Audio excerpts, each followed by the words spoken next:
Are you a business owner looking for real advice and input? You're in the right place. From concept to launch to growth, funding, and beyond. Welcome to Startup Hustle with your hosts. One once sold a business for $150 million. The other, the author of $1 Million Bedroom. Here are your hosts of Startup Hustle, Matt DeCoursey and Matt Watson. 1, 2, 3, 4, 3, 2, 1. And we're back. Another episode of Startup Hustle. Matt DeCoursey here with Matt Watson. Hi, Matt. What's going on, man? Oh, I'm just, I'm trying to learn some new things and get some new people around. And I realize we've never. You can teach an old dog new tricks? Yeah, maybe. Maybe? I'm getting old, though, man.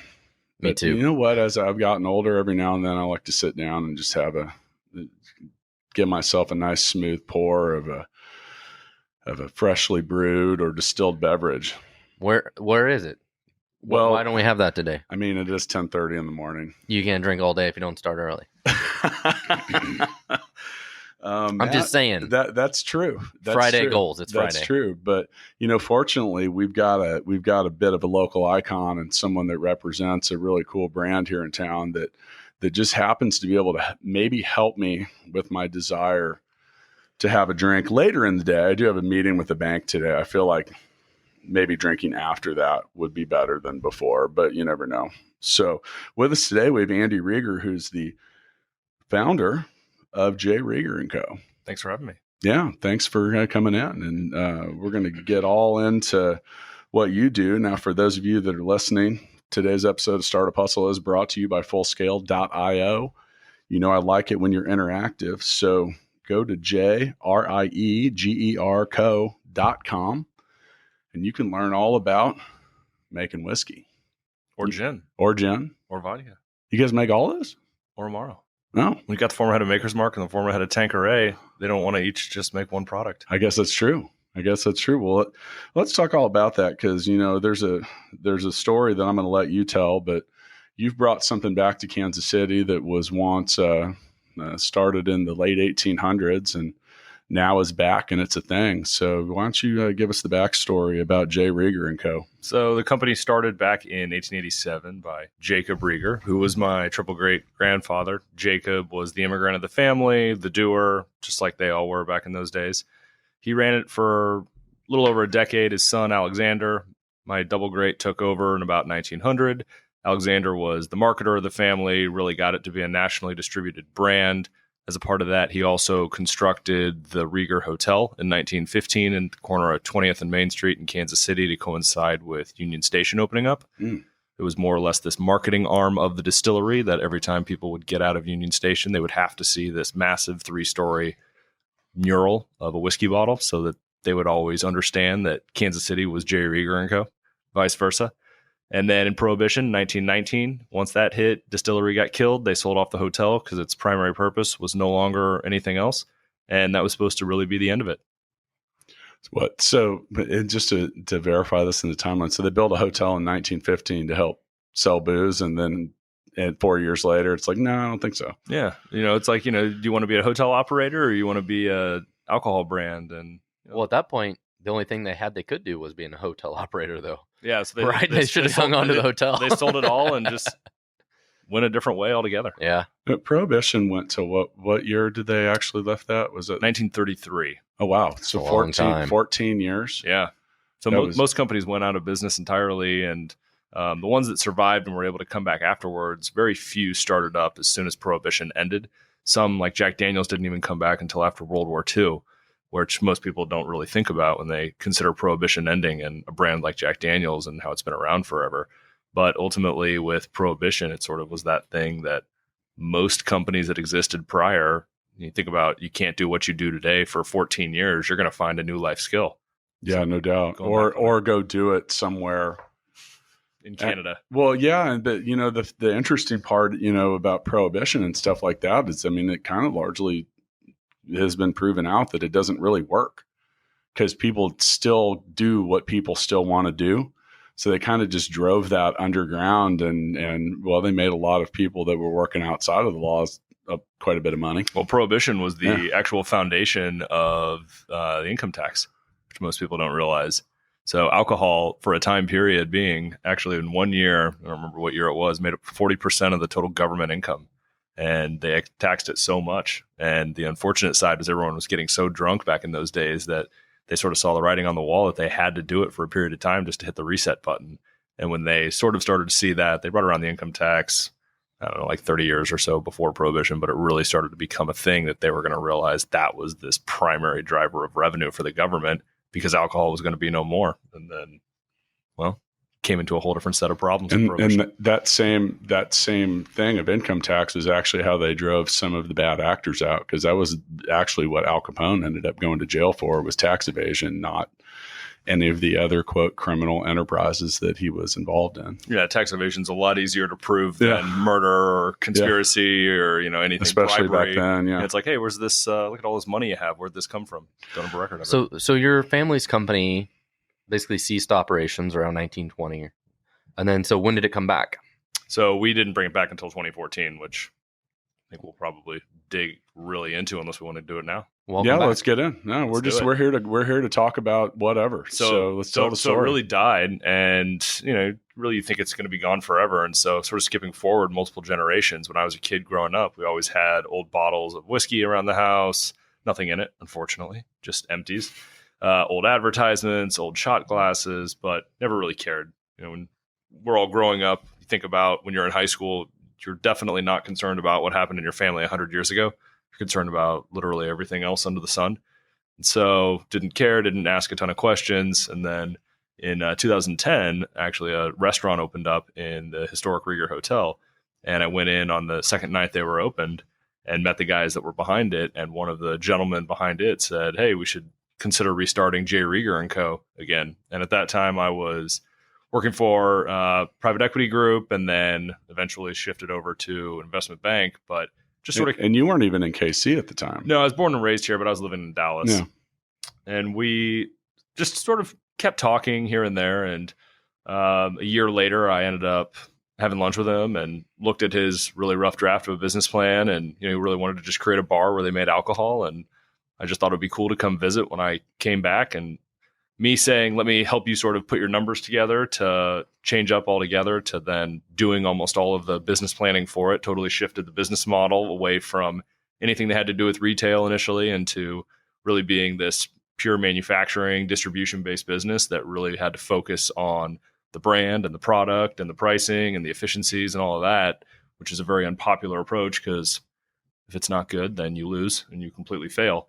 So it was a big risk on that front, but taking that approach was very different, and it led us to get in touch with the guy that used to run Maker's Mark and the guy that used to run Tanqueray and the guy that was huge sales consultant for Diageo across the world, and just having guys that see that this is the real business that matters and this is what people should be starting was a way to bring in those types of experts, and it allowed us to go out and raise real money to start up this venture. So as you basically restarted this and you're one of the founders, do you have co-founders? Was that guy end up being part of it? Yeah. So Ryan was a co-founder from the beginning as well. Yeah. And so Ryan right now runs our sales team and I run the operations of the company. And does he still have that restaurant at the hotel? No, he got out of that a while ago. Okay. So 90 years later. The restaurant still exists though. It's a wonderful restaurant. When you went to restart this, did the old brand really have any value at this point? Like 90 years later? And did you still own it? No. So the trademark expired in 1922, actually. And so we own the exact same trademark that, it cost us a couple $100 or something to re-register this trademark all over again. And so getting to be able to have the exact same trademark that they had back in the olden days, the exact same logo and everything, we just really modernized. We said, what would this look like today if Prohibition was never a thing? What would be the natural evolution? And so Timeless Classic is really that approach that we take with this brand. And, it was the right approach. It wasn't a greedy approach. It wasn't this ultra modern approach, but it really communicated the history of the brand. It communicated to sort of what society likes nowadays in brands and what they want to see. And it's something that stands for something and truly has that meaning. What's interesting about it is the brand really didn't have any value from a market awareness standpoint, but it has a really cool story, right? And the story and the backstory help recreate the brand, right? But, yeah. So the average consumer, it makes it easier to create a brand when you have an existing story. To the average consumer, there's like almost nobody alive that even would have recognized the brand at this point, right? But yes and no. locally, I would say not because, or, locally I would say there was brand value because of that restaurant when in the old Rieger Hotel. And so they actually recreated that mural that was on the side of the building. And so ever since they had opened in 2010, people would always go in there and say, hey, can I get some of the whiskey? Yeah, Oh. sure. And so it sort of had this natural characteristic. And the restaurant every year is a perennial James Beard nominee. So a little grassroots growth from yeah, that. it really This was. is a kind of a similar story. So my family owned a dairy in the Midwest and DeCourcy milk and ice cream.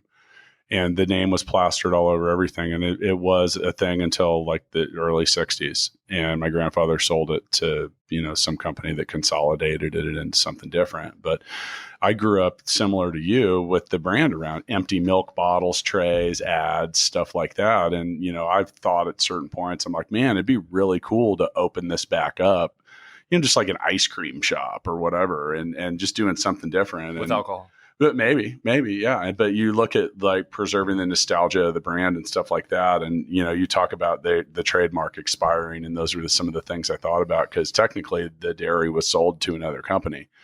So I don't even know if the family, I never really pursued that.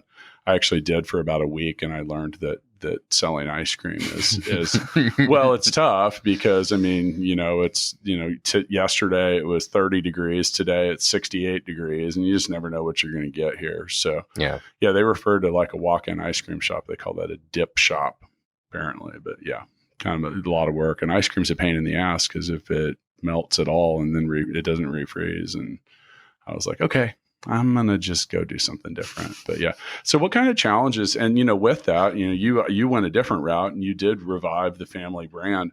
What kind of challenges as an entrepreneur and so you're restarting a startup, like what'd you run into? What were some of the things that were tough? What was maybe a couple things as well that you ran into that you were like, oh, wow, I didn't even consider that would be a thing. Yeah. So I would say that I'm the eternal pessimist with everything. And that's sort of how I make decisions. When I started to understand what the world was about when I was working at that equity group, I really started to get into and fall in love with distressed debt. And so really like, how do you go in and fix things? And when I transitioned to the investment bank, I focused on distressed clients. And so kind of became my niche a little bit. So everything and the decisions that we really made were based upon downside scenarios. And so sort of looked at the problem from, if you want to look at the entrepreneur side of things, where entrepreneurs are really the optimists and let's look at the ceiling and let's really try to figure that out. I looked at everything from the opposite and I said, what's the floor and how do we raise that? And so, we're a very asset heavy driven company as opposed to, software like you guys do, where overnight, someone can get into software and you can have 1 million users. And for us, if you said, hey, but I don't think it really happens like that often. You say No. like that overnight, because we always joke that, we've had a lot of people that come in here, like Kylie Nichols from Nickel and Suede was one. She was like, I was suddenly an overnight sensation that had been doing it for 8 years. And I mean, so, it just clicked. yeah, well, but things- people look at it, they're like, it's a but new things overnight like- sensation. But things like whiskey, bourbon, and whatever are not as scalable businesses, right? Because it takes weeks or months Years. to produce. Years Yeah, to The produce. aging, yeah. So It's not like our software business where like you have 1,000 people sign up Yeah, today. yeah, Like yeah. they literally like, we sold out. Come back later. Yeah, Like, I recently learned about whiskey, and I did not realize things about the barrel. Like the barrel's a big part of the requirement, and like I learned about honeycombing a barrel. Yeah, look at me. Now vodka, you Well, can, no, bad. I get it, but like I just learned the reason why some people do that, because apparently the more wood you expose the whiskey to, I don't know, man. Apparently there's like. now vodka on the other hand makes a couple days or a couple weeks. yeah, or so whatever, so right? vodka and gin are just traditional inventory items. So really, like when you get into it and you look at the model and the idea, if you're really building a company the right way that's making whiskey, vodka and gin are super easy, because that's why a lot of people make those and focus on those, and because there is no lead time. You can ultimately. scale it pretty fast. Yeah, and so that's why there's so much competition. And when you have really good whiskeys, there's a lot less competition, because there's one good way to make good whiskey, and that's the right way, which is just make it good and then throw it into a barrel for a long time. So you don't have that leeway to just expand overnight, unless you go out and you buy already aged stock, but then you're paying a lot of money and then your margins become next to nothing. So you really have to make that decision as to what you ultimately want it to look like. And so all the decisions more or less that we made through the company were just these: build your asset base, do it at a nice growth rate, but we can't scale overnight, which is a really tough thing for people to really think about and understand. And because you got to spend hundreds of thousands of dollars, millions of dollars, whatever, right? Creating all this whiskey that you hope to sell. Yeah, I mean, we pump out high 5 figures a month in our current capacity that are just going into barrels. Yeah. That's it. Like, they just sit there, like, you have no return on it.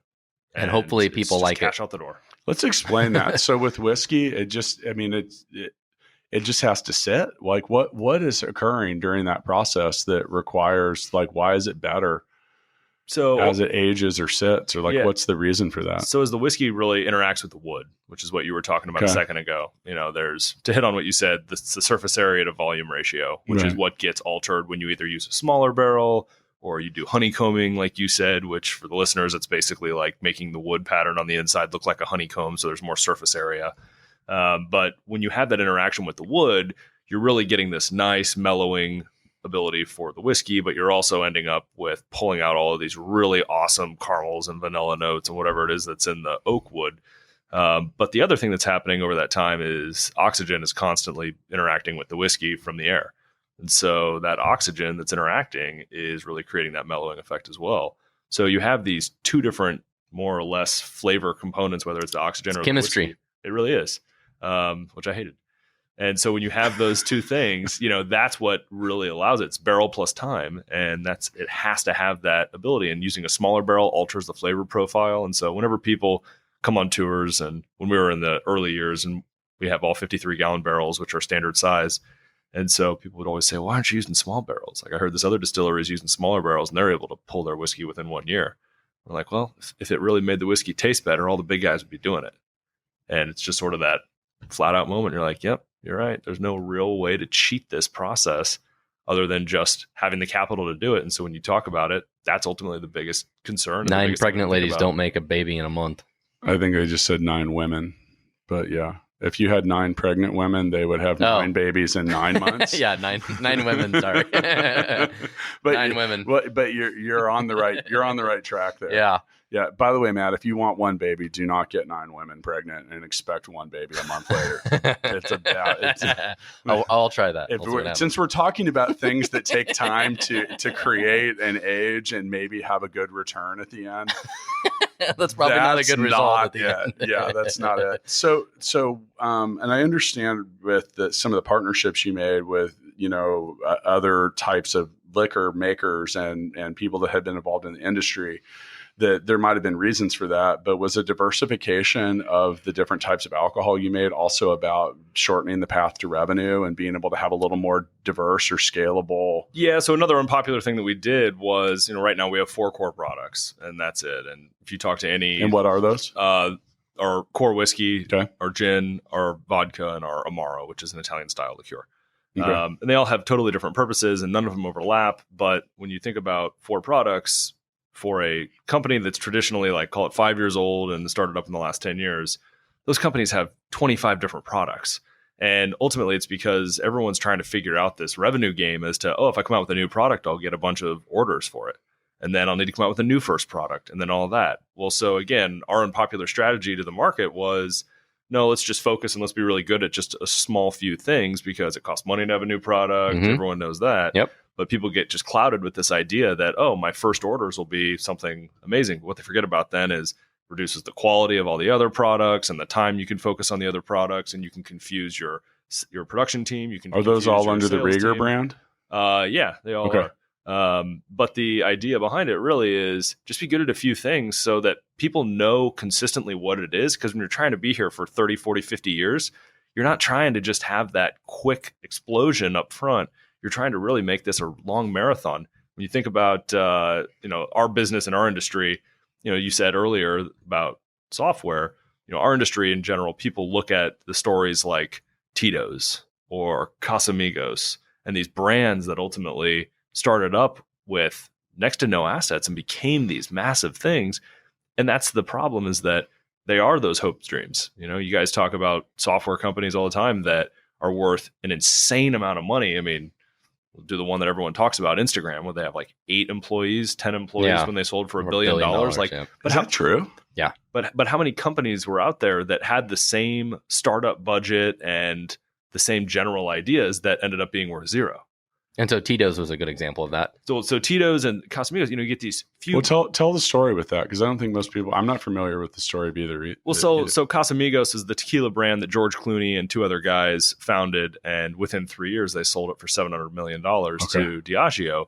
And everyone's like, man, that's such a great story, and it's so heartfelt. And when you look at the facts, they didn't own a single asset other than a trademark. They went down to Mexico and they said, hey, it's a big contract bottler of tequila. And they said, great, we want this tequila in this bottle under this label.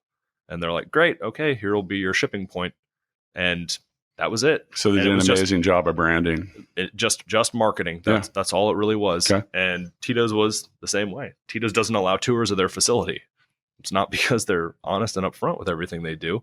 Their product is really good, which is great. But it's when people are like, oh, it's, handmade and it's done just the old school, old fashioned way. You're like, no, like you can't think those things. But these companies that started out a long time ago, they just made a few right decisions. They really cloud the market as to like what expectations should ultimately be. And when you think about both those brands, they don't have that lead time. So you have a history working for private equity and investment firms, and you had to be, I would imagine at some point you felt a little conflicted with your own training at this point, because a PE firm is going to look at something, I would think something like alcohol, and be like, man, you don't have an 800-pound gorilla in the room. You've got a whole squad of them in the room if you're trying to enter this marketplace. I think that's pretty obvious. Alcohol's, there's major players in there. So does your approach when you go to do that, does it have to be about being lean and being agile? Because you told me before we recorded, you're like, we are not a craft distillery. So where do you fit in the midst of that? Like what was your approach pattern? No, so you look at sort of two sets of questions. The craft distillery side, I firmly believe that companies that call themselves craft are hoping for marketing pluses by using that word. I say we're a small distillery because in all the markets that we're in, we compete against the distilleries that you're talking about, like the big, massive brands. Yeah. When you compare us directly to them, we're small. When you compare us to what a lot of people that describe themselves as a craft distillery, we're a monster. And so it's not even, when people locally try to compare us with other ones, we're like, it's just a different thing. Like, sure, I guess you could compare us because we have similar products, but, do you compare soccer balls and pool balls just because they're both sports balls? I guess you're right on that, but still, the issue is like, well, it's like, for example, when we had, like someone like the KC Soda Company in here, and, that guy's reselling, he's not necessarily making his own soda, but he says that they have to keep Pepsi in the KC Soda Company because some people come in and they're like, yeah, I want a Pepsi. Yeah. I'm like, that seems kind of nuts, but that's how trained people are. And so like with whiskey, obviously you think of things like Jack Daniels, and it's just like, hey, pick up a bottle of Jack on the way over. And it's, so some of that, is just accepting the fact that some of these brands just have that built-in sales, and then knowing that some people do want to give or get something that is different than that? Yeah, I think that, in our industry in particular, you look at a lot of the historical elements of big brands and what they've done. And you kind of also look at it nowadays, and even call it 2019, people want more than just what their parents told them they should like. And I really have been pushing that brands are becoming more generational than, perpetual. And it's something that people want to fall in love on their own. They don't want to read a billboard and be like, oh, I'm supposed to like this. And it's becoming a really difficult game with how easy it is to market to the general consumer these days. So when you sort of think about what we did and our approach in general, having those people involved, the guy that ran Maker's Mark, like most people can't just say that they've got a guy who's got 30 years in the industry that knows everything about whiskey and compliance and, general engineering of distilleries. The guy that ran Tanqueray, no one can say that they've made 4 gins that have been considered the best gins at different times in the world. The guy that ran the sales team for Diageo, he gets paid by foreign governments to promote products. You just don't have these people. And so sort of took that approach of let's have experts and let's do this the right way and let's be patient with this. And, in raising money originally, the biggest thing I said to everybody I talked to was, if you want a dividend, this ain't going to be your dividend play. So you're going to have to be willing to be here and be patient, and there's going to be more needs, but we're also not going to be that tech company or that company that's trying to like push this massive marketing budget and spending $20 million a year on marketing. And then you hope it works out. So can you talk about the capital raising you've done? Yeah, so we did. So when we started out, we did a split of equity and debt, and we just started on a relatively shoestring budget for what we were doing of just $1 million. And it was, just production equipment, but we didn't have to build a bar. We didn't build a gift shop. It was just all of the essentials to really get proof of concept. And then, as we got proof of concept down, you had a few other opportunities and raised 7 figures 2 other times. And then when we sort of 3 years in, got to the point where we were needing to purchase our buildings and really do a mass scale expansion, we just did a big 8-figure expansion and capital raise that had debt and equity and tax credits layered in. And so it was a really big, fun project that ended up encompassing 60,000 square feet. But, it's the capital raising is, I always call it easy when you're not greedy. And when you have assets to back it and constant growth, then you have that ability to really look at it and bring people in the right way. Would you say it's harder to raise money for this type of business, or? I would say that it is, it can be both hard and easy when you have a lot of assets that you're building constantly. I mean, are there certain types of like VC funds or something to invest in this, or like who do you get the money from? No, so it's typically been wealthy individuals. Okay. I was thinking that was probably the case. People that maybe want to do something different, or they have an interest in the product. Yeah, and and alcohol is maybe just want to say they own part of a whiskey brand. Yeah, I mean, you have a little bit of that emotional level to it. But really, when you look at alcohol and the history of it, other than when the government intervenes, alcohol is one of the most recession-proof type investments. And it might actually go up during a recession. Yeah, I'm being serious. Yeah, I mean, think about it. I mean, one of the biggest things we have to do is we can't take sides, and I'll say, use this example politically, because everyone drinks for some reason, right? Your candidate loses, you're sad. Your candidate wins, you're excited. You lose your job. You lose your job, you're sad. You get a job, you're happy. I mean, it doesn't matter. It's just people are drinking alcohol, and there's a place for it in society. Obviously, you don't want to abuse it, but it's that thing that it's how we all get away from every single day and what we're doing. So if you want to go see what they're doing at Rieger Co, you can first start by going to jriegerco.com. That's JRIEGERCO.com. And you can, I'm looking at your website right now. You've got, you can do distillery tours. You can check a lot of stuff out. And, we basically what we did with our project, we just had an area of the city that no one was investing in, period. And where are you? So it's it's to the east of downtown. It's called the East Bottoms, and the specific area is called the Electric Park District. And it was where the country's very first one of the city's very first electric powered amusement parks was. Okay. And so with this building, we just had to really create something that would bring people down. And so whether we have multiple bars on site that are totally different, we've got the massive production floor, historic exhibits, we have a slide for adults that goes from the second floor down to the first floor. It's probably the most social media thing right now. Ready to go? Yeah. He had you at slide. Yeah. We've got a dining room that's in our barrel warehouse that's fully surrounded by whiskey barrels, and you're in a fully climate controlled glass room, more or less. Got a 20-seat boardroom upstairs that's for companies to rent out. So really what we did is just build something that there are so many different carrots that everybody that comes down. It's a Rieger world. Yeah, so I call it a adult community center. Yeah. Hey, there you go. I mean, you're using experience-based marketing there. I mean, and that's what a lot of these places are doing, and it's actually really powerful. I mean, we do a lot of that at full scale. I mean, with like our sweet and greet events and stuff like that, if you can give someone a memorable experience, your ability to have them evangelize your brand and who you are is remarkably higher. And it's more effective because, you show people a good time, something they remember, they're going to tell people about it. Yeah. Now, at the same time, there's a lot of responsibility that goes with that because you got to make sure they actually have a good time.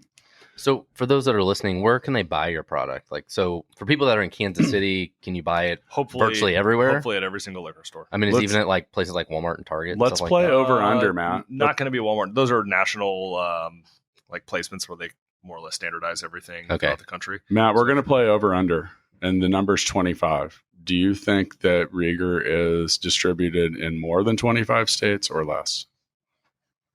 I'll say less. You're correct, but not by many. It's 24, right? Yeah. Right. Sorry, we're always trying to find new creative ways to really push the envelope there. So any kind of local liquor store probably has it. Yeah, it absolutely should. Okay. I'll tell you. So if I went in and like a bottle of liquor is always is a gift, in this time of year to a lot of people and a lot of stuff. If I went in and I'm sitting there and I'm seeing something like with some local flavor and a brand I recognize, and then there's Jack Daniels next to it, it's not even a tough decision for me. Like 100% of the time, I'm going with something that is a little different. And I think the unique nature of that kind of stuff is cool. And I know that we weren't referring to the craft distillery part, but I love the fact that I feel like over the last 15 to 20 years, a lot of, brands were very straightforward. There wasn't a lot of selection in a lot of places for stuff. And it's really come up. It's let the local flavor has been able to make itself to a lot more shelves. And this isn't just with liquor. I mean, it's with food and stuff like that. And, we had a guy in, and you weren't here that day, Matt, but that makes hummus, the hummus company. And I didn't realize this. Every single Hy-Vee grocery store location has a say in what they buy to put on their shelves. So you could, because he was like, yeah, I went down to my local Hy-Vee. I was like, yeah, I doubt that worked. He goes, no, actually it did. And, just being able to talk about being able to sell and you guys have grown, you guys have a lot more distribution than some of these local businesses, but that wasn't always the case. So what was the hardest part about gaining and getting a distribution and sales channel that has now expanded to 24 states? The biggest thing that a lot of people forget when they're starting their company is, if it's a brand driven company, especially, is the product has to be good. I mean, it's so ridiculous to say, and it seems so obvious to the three of us sitting right here, but most people just skip over that element. Well, it has to be good. Yeah, they think it's all about the brand. It's all about branding and the sales approach and all of that. And you're like, yeah, but at the end of the day, but if you buy something and it's terrible, you're never going to buy it. But even then, how do you compete for shelf space with 100 other companies, hundreds of other companies that sell vodka or whatever? I mean, it's really based upon four things. And truthfully, when I say this, so it's different between Kansas City and outside of Kansas City. And in Kansas City, my least favorite thing that people will ever say to me is, oh, I just love you guys because you're local. And rather than saying thank you, I always look at those people and I go, is that the only reason? Do you like the product? I'm like, well, yeah, no, I love the product. And they start talking about it and the characteristics of it. And I'm like, good. Like, make sure you let people know you drink our products because you love our products, not because it's local, because local doesn't carry us very far if it's not very good. And so society's really gotten to this point over, I would say in our industry specifically, from when we started 5 years ago, everything local was good in every single marketplace that you're in. Well, now people are getting smarter and they're realizing what's good and what's bad. And so in other markets outside of Kansas City, you don't want to compete against local brands. At least 5 years ago, we didn't want to because you lose every time because they're like, oh, no, it's local. Like, I'll always pick that. Well, now you can because they're realizing local maybe. If it's not good, why are you going to waste your money and your time and your life on something that you don't necessarily love? So when you're looking at distributors and how you get that shelf space you're talking about, ultimately it comes down to a few things. One, is it good? Can you leave a sample for a bartender and not explain about it? And the bartender tries it when you're already gone and your distributor is gone. And he's like, man, this whiskey is really, really good. What is this? Because if he's like, this is terrible, you're done. Second one is the brand, does it look like it belongs? And that's something that's really important in our industry is in Kansas City or whatever your local market is, you can sell even if your brand looks like the biggest, cheesiest thing in the world's ever come across because you can claim that you're local and that can be your bragging point. But if you take your product outside of Kansas City or outside of whatever your hometown market is and it looks cheesy and not well put together and it looks like it doesn't belong, you lose there. Next one is price point. Does the quality of the product and the brand, the way it looks, does it justify the price? Is the price less than what the bartender or liquor store owner feels it should be? And the last one is, do they like you? Sounds totally ridiculous. No, that's a big thing. But it's like, do I want this person coming into my store once or twice a year and having a 20-minute conversation with me? Or is this guy just so full of Well, and the way the industry is going, if you go back 10 years ago or something, did people like Tanqueray and Jack Daniels own 80% of the market share and they're slowly losing it because of brands like yours? I mean, is that the movement away from these big national brands? Yeah, I mean, so that's overall, it's been a loss of market share. And so the really big brands that are doing all the advertising, whether it's beer or spirits, all their advertising is just to prevent the bleeding. and just to minimize as much of the damage as possible. And so that's where you're getting into a lot of the general consolidation, as it happens with any industry, of these big brand houses. Like Jack Daniels is not the brand house. Jack Daniels is a brand within Brown-Forman. Tanqueray is not the brand house. That is just a brand within Diageo. And so those companies are going out and they're just buying everything that they think has legs to stand on if people will sell them. And you're seeing a lot of people that had two different approaches, the people that were trying to build the company and the people that were trying to build the company to sell. And a lot of people that are coming in that are selling their companies are the ones that started it when they were 60 years old, let's say. And everything they were doing was trying to be by the book to just be able to sell the company as quickly as possible. So I have a weird question about vodka I have to ask you. Isn't the whole point of it supposed to be flavorless? Essentially. So then how do you create a vodka that's different from somebody else? Truthfully, that's why. Truthfully, that's why we didn't lead with a vodka. Because that seems like a hard battle. Yeah, we're gonna make the best thing that doesn't taste. Yeah, so vodka at the end of the day, It's kind of like selling water, I guess. Yeah. It really is. And some people are willing to pay $4 for certain Yeah. bottles. But on the vodka side of things, you're 100% right. If you actually did this is one of the most fun taste testings I've ever done. We lined up 10 different vodkas side by side, from expensive to totally rock gut cheap. By the way, you can taste rock gut cheap vodka. Oh, yeah. It is not tasteless. Doing a vodka tasting with a bunch of different vodkas is actually really, really interesting, because you don't realize how different vodkas are overall. That's not the selling point. At the end of the day, the selling point on the vodka is, if you love our brand, then try this. And they say, wow, this vodka is distilled right. It tastes really good and it will work in all of my cocktails. What's the price? And you tell them the price, and it is right where that bartender or liquor store owner is like, yeah, those are the vodkas that sell here. Like, your brand already does well. Let's bring that in as well. So it's more or less a conduit for something else. Yeah. Speaking of brands, have you ever played Mixtape the Game? No, I'd love to, though. Thank you. I appreciate the spirit. I pulled the perfect mixtape card today, and you'll see why, because we've been talking about prohibition, and there is something currently in the midst of maybe being unprohibited or is still prohibited, depends where you are, that is involved in this question. So you can go to mixtapethegame.com, and you, sir, are going to leave with a copy of Mixtape the Game today, because that's how awesome we are here. It is not taped under your chair. So then what is that I found under my chair? Wow. I don't know. But if you go to the Startup Hustle YouTube channel, you might be able to see the video of us playing Mixtape. All right. So I pulled a card out of the Mixtape deck.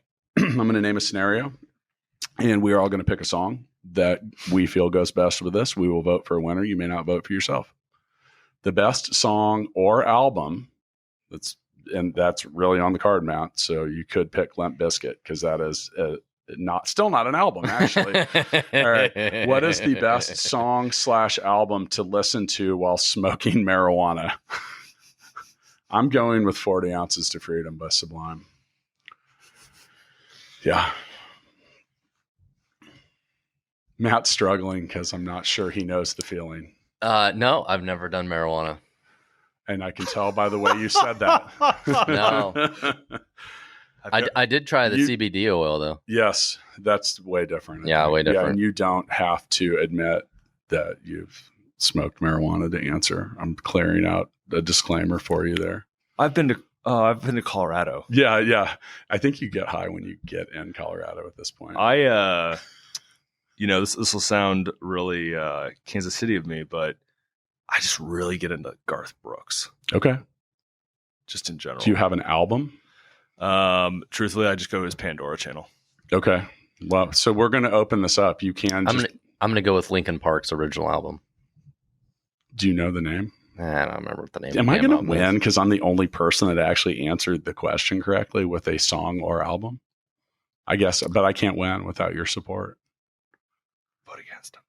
He always votes against me. All right, so let's recap. I got Linkin Park's original album, which we don't know the name of. I'm going with Sublime's 40 Ounces to Freedom. I'll just go Garth Brooks' Greatest Hits. There you go. Boom. I'm going with Garth Brooks. I'm going to go with Garth too. So All right. Congratulations. With that, you can also, would you like to fire the money gun while you're here? Oh, I would love to. I mean, because that is, kind of the whole prize here. So here we go. Does it have those old coupons in it that you would pull from the grocery store? Let me record this. So we should do that. Should cut out them coupons. There you go. Fire away, boss. Shake it up. This is incredible. This is such good technology. Unbelievable. There you go. Wow. Oh, that was quite a failure. It wasn't. It wasn't. For those of you listening, the money gun was literally trying to fire 6 to 20 8 of them at a time. Yeah. It wasn't wanting to make it rain. It was wanting to make it pour. Or hail. Well, all right. Well, Andy, And there's a $2 bill in here. Yeah, Yeah. that's like the one that's almost like finding the needle in the haystack, but not really. So, Andy, thanks again for coming in. And for those of you listening, go to jriegerco.com. We'll put a link in the comments or the description of today, however you want to figure it out. Go check out the distillery, buy a bottle, give it to some friends, buy a whole bunch of bottles and give them to a whole bunch of your friends or your clients or do something. We close out our episodes of Startup Hustle now with what we call the Founders Freestyle. So you get to say about whatever you want. To say about whatever I want. Yeah, man. It can be about anything you want. It's a freestyle. Wish I had just a few minutes to think about this one. That's part of the surprise factor.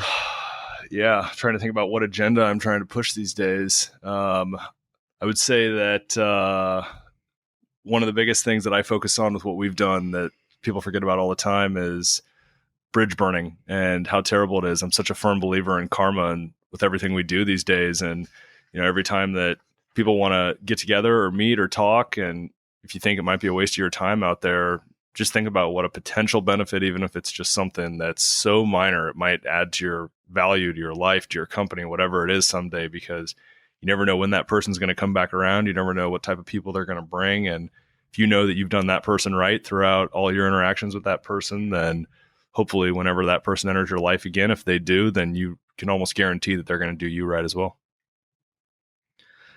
I thought I just want to mention that I think it's interesting, this type of business to invest in or build. You know, it's like you create a product that you hope people are going to like a year later. Like that's crazy, but it's not too much different than software. I mean, you don't build software overnight either. I mean, software takes months, years sometimes to build, and you hope somebody will like it later. It's just a very interesting business. You know, like somebody come to you, like Walmart comes to you today and they're like, we need 1 million bottles of this for Christmas. And you're like, sorry, don't have it. That's just kind of crazy, but you know, it's the business you're in. So do you have that person from Walmart though? You could send that. Yeah, sure. Thanks. I'm going to expand on what both of you guys said. I think you mentioned not burning bridges and doing different stuff. I will burn a bridge to someone that I feel is toxic. Oh, no. Yeah. That's a different scenario. Yeah, I get it. And those, I actually encourage it, like get those people away from your life and your business. But I definitely agree with and building bridges. You know, this is like not burning them, but also building new ones. Like, for example, you come in today to talk to us about what you do and share your entrepreneurial story with people that'll listen. And like, you don't know, who knows where that's going to go. This is going to be online for quite a while. You get a lot of people that could listen to it in a lot of different places. But I think in the end, I use the term army of evangelists, and you can create, and I mentioned that earlier, you can make sure people have a good time in and around what you do and let them know that your door and the bridge to you is a thing and it's something that exists. And I think that, I spend a lot of time in life doing exactly that. And I don't really don't come into it with this huge sense of expectation, just see what could happen and when and where, and put yourself on people's radar and know that they can get a hold of you. And, much like Matt was saying about, certain things taking time. Well, so does a brand, whether it's personal, whether it's a physical, item, much like you make it at J. Rieger or at software. You have to understand that these things take time to get people behind. I think that 99% of the quote overnight sensations that's false. If you go back and look at those people or you're like, they're really talented and he got discovered and it was huge. That person probably had like a 10-year history of just grinding hard, like practicing, getting ready, putting themselves in enough spots that preparation and opportunity finally cross paths. And it was never luck. So yeah, I mean, it takes a village. It does, and start building one around you, or talk to the people in the village next to you, or do whatever. So, once again, if you get a chance, go to jriegerco.com. And if you want to see pictures of today's episode, including our money gun, trying to fire out wads of money, the money gun misfires a lot. I'm going to probably need to, we have 2 of them, and one of them we can't even get open right now. So it's just loaded with money. Yeah, I'm going to get back to trying to solve the money gun problems of the world. Well, hopefully at the end of today, at bare minimum, we've got 2 people that the next time they're in liquor stores, they're going to be asking for it. Yeah, well, and I was actually, I wasn't kidding. I was actually thinking, because I got to figure out what we're going to send some of our clients for Christmas with a card and whatever. And I'm thinking, some J. Rieger might be a good choice. Software developers need some alcohol. That's for damn so many days. Keep it on their desks too. There's a thing called the Balmer's Peak. You got to be in the Balmer's Peak. I have no idea what that means, but all I do know is that it's 5 o'clock somewhere. Yep. See y'all next time.